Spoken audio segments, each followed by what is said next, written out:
నమస్తే, welcome to BRK money control. నేను miss Priya Varma.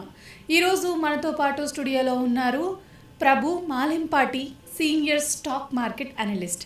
నమస్కారం అండి. నమస్తే అండి. ప్రభు గారు, గోల్డ్ రేట్ అమాంతంగా పెరిగిపోయింది. ఇప్పుడు తగ్గుతుందనే వార్తలు వస్తున్నాయి. అసలు తగ్గటం సాధ్యమేనా? గోల్డ్ రేట్ ఎందుకు పెరుగుతుంది? జనరల్గా ఈక్విటీ మార్కెట్ ఇబ్బంది పడినప్పుడు అసెట్ క్లాస్లో ఆల్టర్నేట్గా ఎక్కడికి వెళ్తారు? ఇప్పుడు దీంట్లో ఇన్వెస్ట్మెంట్ చేసి ఉంటారు, ఇది మార్కెట్ పడుతుంది అనుకోండి, ఇది లాస్ కదా, బుక్ లాసే, నాట్ ఒరిజినల్ లాస్, బుక్ లాసే. కానీ ఈ డబ్బులు ఎక్కడ పెట్టినప్పుడు ఆ బ్యాలెన్స్ అవ్వాలంటే ఏం చేయాలి అంటే గోల్డ్ పెరుగుతున్నప్పుడు ఇక్కడ మార్కెట్ తగ్గుతుంది అంటే ఇన్వెస్ట్మెంట్ ఎక్కడికి పోతుంది? గోల్డ్కి వెళ్తుంది. గోల్డ్లో పెరుగుతుంది అన్నప్పుడు ఇప్పుడు ₹1,00,000 పైన ఉంది. సో డెఫినెట్గా బాగా పెరిగినట్టే కదా. సో ఎప్పుడైనా సరే ఈ మార్కెట్ తగ్గుతుందంటే ఇది పెరుగుతున్నట్టు లెక్క. అన్సర్టనిటీ ఇక్కడ ఉందంటే ఇది పెరుగుతుంది. ఈ అన్సర్టనిటీ ఎప్పుడైతే క్లియర్ అయిపోయి సర్టనిటీకి వస్తుందో, మార్కెట్ మళ్ళీ యూటర్న్ తీసుకుంటూ పెరుగుతుందో, గోల్డ్ కొంచెం తగ్గే అవకాశాలు ఉంటాయి. జనరల్గా ఇదివరకు వచ్చినట్టు 56,000 వస్తుందా? ఏ యూట్యూబ్ ఓపెన్ చేసినా మీకు 40,000 వస్తుంది, 50,000 వస్తుంది అని చెప్తున్నారు. 100% రాదు, రాకపోవచ్చు.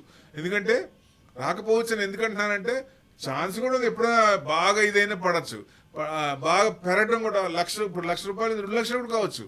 మార్కెట్లో ఏదైనా సర్టనిటీ, ఏదైనా అవ్వచ్చు. ఇది జరుగుద్ది అనేది చెప్పలేము, ఇది జరగదు అని చెప్పలేము, ఏదైనా కావచ్చు. ఎందుకంటే డిమాండ్ పెరుగుతున్న కొట్టి పెరుగుతుంది, డిమాండ్ తగ్గుతున్నప్పుడు ఆ ప్రోడక్ట్ డిమాండ్ తగ్గుతున్నప్పుడు తగ్గుతుంది కదా. సో మార్కెట్ బాగుంది, ఫ్లరిష్ అవుతున్నప్పుడు ఈ అమౌంట్ అంతా మళ్ళీ అక్కడ ఉన్న అమౌంట్ మొత్తం మళ్ళీ గోల్డ్ నుంచి ఈక్విటీకి వచ్చే అవకాశాలు ఉంటాయి. అందరు ఇటే వస్తారు. ఇక్కడ డబ్బులు వస్తున్నాయంటే ఈ గోల్డ్లో బెటర్ కదా. గోల్డ్ ఎప్పుడు ఎట్లా చూడాలి? అవసరార్థం ఎంత కావాలి, మనకి ఎంత ఉంది, అంతవరకే కరెక్ట్. ఇన్వెస్ట్మెంట్ యాంగిల్లో గోల్డ్లో పెట్టకూడదు. ఎందుకంటే గోల్డ్ ఇన్వెస్ట్మెంట్ ఎక్కువ పెట్టినప్పుడు డెట్ ఇన్వెస్ట్మెంటే, దాని మీద మీకు రిటర్న్స్ ఏం రావు. గోల్డ్ బిస్కెట్ కొంటారు, ఏం చేస్తారు? బ్యాంక్ లో పెడతారు, లేకపోతే బ్యాంక్ లో ఇప్పుడు లోన్కి వెళ్తారు ఒకప్పుడు. ఇప్పుడు రీసెంట్ లాస్ట్ మంత్ నుంచి గోల్డ్ బిస్కెట్స్ మీద 24 క్యారెట్స్ మీద లోన్ రాదు. ఇది కొత్త రూలు. ఉపయోగం లేదు, ఇన్వెస్ట్మెంట్ చేసి ఉపయోగం. డెడ్ ఇన్వెస్ట్మెంటే కదా. తీసుకెళ్ళి లాకర్లో పెట్టాలి, అది ఇంట్లో పెట్టుకోవాలి. ఇంట్లో పెట్టాలంటే రిస్క్. అందరు ఇంట్లో పెడతారా? పెట్టుకోరు కదా, లాకర్లో పెట్టుకుంటారు. అది డెడ్ ఇన్వెస్ట్మెంటే. ఎందుకండి 24 క్యారెట్ల బంగారం మీద లోన్? గవర్నమెంట్ కొన్ని రూల్స్ అండ్ రెగ్యులేషన్స్ పాలసీ తీసుకుంటది. ఆ తీసుకున్నప్పుడు దాని ప్రకారంగా మారుస్తుంది అనమాట. ఇప్పుడు 22 క్యారెక్టర్, 20 క్యారెక్టర్, 18 క్యారెక్టర్ అవి కూడా వచ్చినాయి. సో జనరల్ గా ఇవన్నీ డిఫరెంట్ ఉన్నప్పుడు అవన్నీ ఏం చేస్తారు, మార్కెట్ బాగున్నప్పుడు మళ్ళీ అన్నిటి వచ్చేస్తుంటాయి.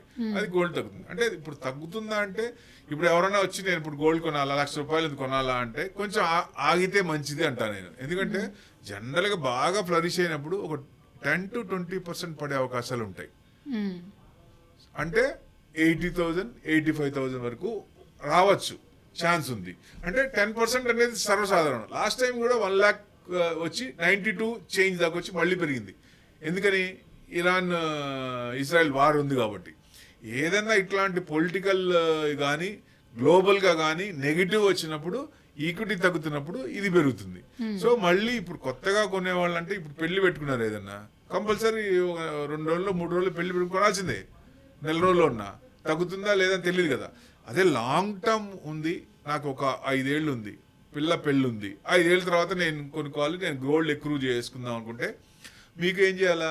గోల్డ్లో ఇన్వెస్ట్మెంట్ అట్లా ఫిజికల్గా కొనేదానికంటే గోల్డ్ ఈటీఎఫ్లో పెట్టుకుంటే దాని మీద ఇంట్రెస్ట్ వస్తుంది. కాబట్టి గోల్డ్లో ఇన్వెస్ట్మెంట్, డైరెక్ట్ ఇన్వెస్ట్మెంట్ కంటే గోల్డ్ ఈటీఎఫ్ ఎక్కువ రిటర్న్స్ వచ్చే అవకాశం ఉంటుంది. ఎవరైనా సరే మన గోల్స్ అండ్ టార్గెట్స్ ఏమున్నాయి, టైం ఎంత ఉంది, ఆ రిటర్న్స్ ఎప్పుడు తీసుకోవాలి, లేకపోతే మనం ఇమీడియట్గా గోల్డ్ ఎంత అవసరం అంత కొనుక్కుంటారు. సో ఇప్పుడు గోల్డ్ స్కీమ్స్ కొన్ని ఉంటాయి, ఇప్పుడు షాప్స్ ఉన్నాయి, అవి 11 months.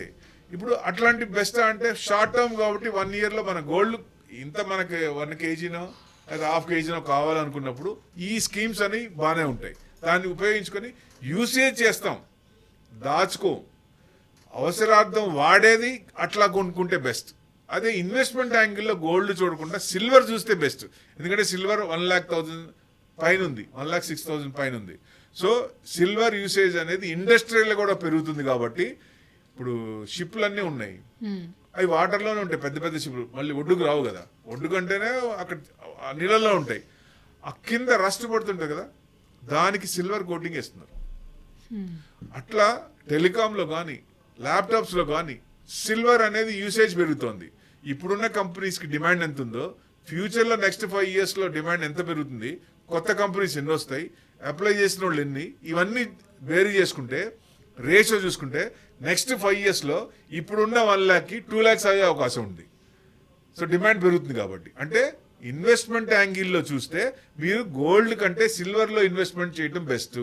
గోల్డ్ మనకు అవసరార్థం కావాలనుకున్నప్పుడు ఎంత కావాలో అది ఎట్లా కొనాలి, స్టాగర్డ్ మేనర్లో కొనాలా, ఇమీడియట్గా కొనాలా, స్కీమ్ కొనాలా అనేది మన ఇండివిజువల్ ప్లాన్ ప్రకారం ఉంటుంది. కాబట్టి ఎవరు వాళ్ళు బేరీ చేసుకొని దాని ప్రకారం వెళ్తే బెస్ట్.